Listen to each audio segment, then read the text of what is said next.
Hi, friends. Welcome back to Redeeming Hope. This is episode 2 in our new series of The Courage to Heal. I'm Julie Lane, survivor, musician, and educator on a journey of restoration after a lifetime of trauma and abuse. Last week, I shared the moments in my life when I experienced trauma and abuse. Today, I want to share something that surprised me when I first started learning about trauma. How much it lives in our body. For years, I thought trauma was just memories in my mind, but I discovered that my body was holding on to it in ways I didn't even realize. I think I was always aware of how my body was reacting to a given situation. I just had no idea why, nor that it was connected to my brain. When something traumatic happens, your body goes into survival mode. It releases stress hormones like cortisol and adrenaline to help you fight, flee, or freeze. That's great if you're stuck in or running from danger. But the problem is when the trauma isn't resolved, your body can stay stuck in survival mode, even when you're safe. For me, that looked like constant tightness. It resulted in my body trembling, the need to curl up with a blanket, hyperventilating, and the ongoing hypervigilance. I always had to stay busy, be in an open space, avoid crowds, and just always feeling on edge, like the world wasn't safe. Here's a simple way to think about it. Your body's like a smoke alarm. The trauma can make the alarm extra sensitive. So instead of just going off when there's a fire, it might go off when you're just cooking dinner. That's why loud noises, certain smells, or even stress at work can trigger big reactions.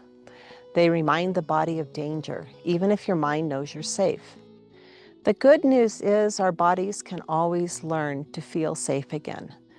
For me, that looked like therapy, grounding exercises, and even just learning how to breathe deeply when I feel that alarm going off.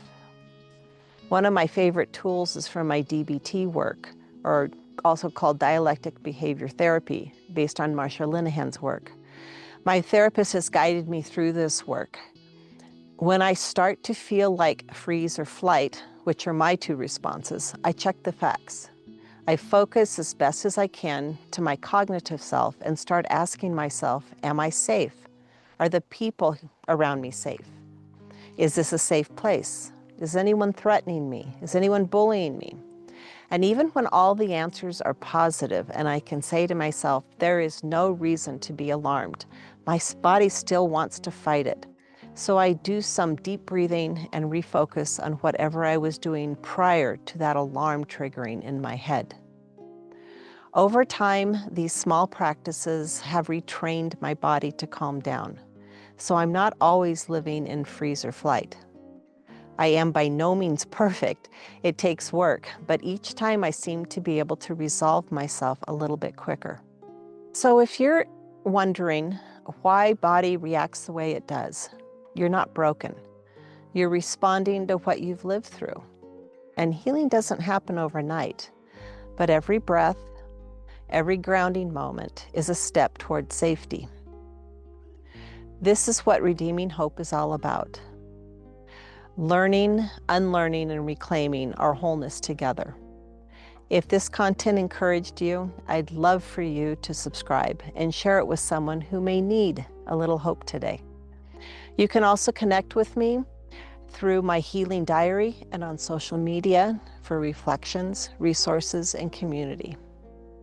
So until next time, remember, your story matters, you matter, and healing is always possible. Bye for now.